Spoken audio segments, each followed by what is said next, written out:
Finding foods that cause inflammation. That is what's going to get you your dream body, especially if you're over the age of 35. Why?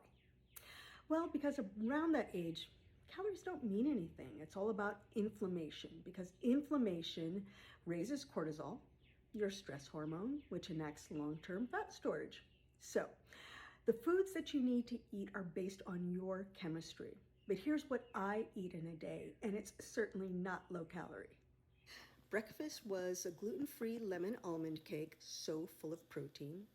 One of my favorite lunches, because it's so easy and you can make a bunch in advance, are wonton cups, and just fill them with whatever you want. I did Mexican wonton cups that day and had it with carrot zucchini fritters. And dinner was amazing with my zucchini sushi rolls, vegetarian, so yummy. Finish it with some pizza and a little wine.